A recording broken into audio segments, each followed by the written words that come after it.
an event occurs.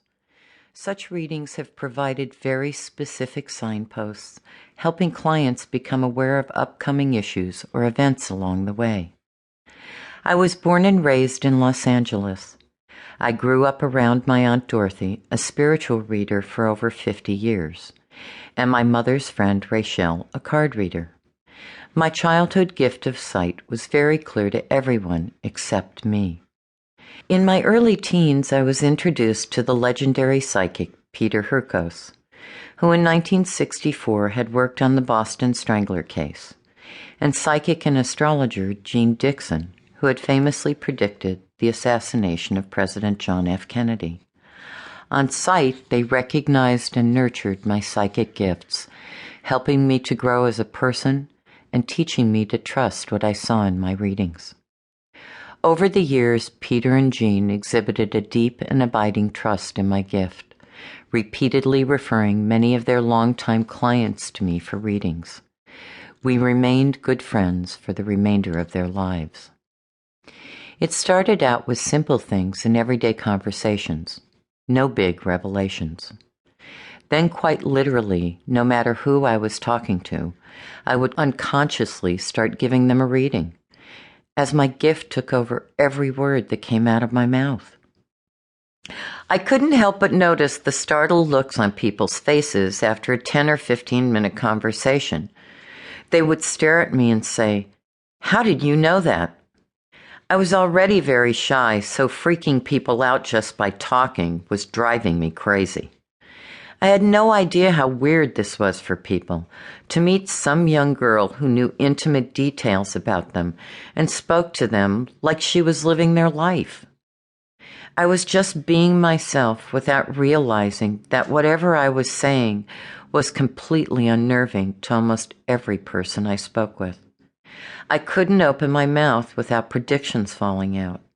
Whether it was about someone's life or the world in general, I couldn't imagine what was happening to me and what I was supposed to do with all of the information I was receiving about people. When I was 12, I was recommended to a reader who had repeated many of the predictions I had made to a mutual friend over breakfast. She finally put a name to what was going on with me.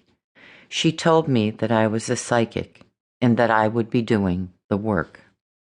I came to find out that the work meant I would be giving readings and that my life's work would be in spiritual practices. I was sure she was wrong. I had been around psychics since I took my first breath, and I thought that I knew what a psychic was.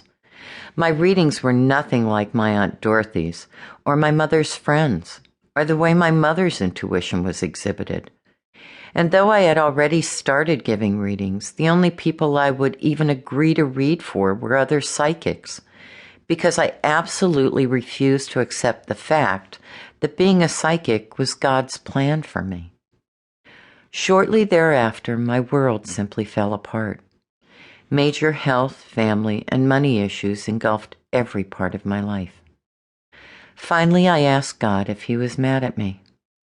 The answer came through a friend when she said, "Karen, you keep asking God to show you the door. You're standing in it. Open your eyes." It was the beginning of my life. Over the years, I came to understand why for so many years throughout my childhood, I had simply refused to accept that I was psychic. Because my gift has always been there, and it is all I have ever known. The information about other people's lives has never come to me like a bolt out of the blue, or watching a television screen, or some other unusual out-of-the-normal experience. When a client calls for an appointment and sits across the table from me, it is as though I quietly step into their life for the duration of their reading. I have always described what a reading feels like for me as being there, with the client, in the client's life.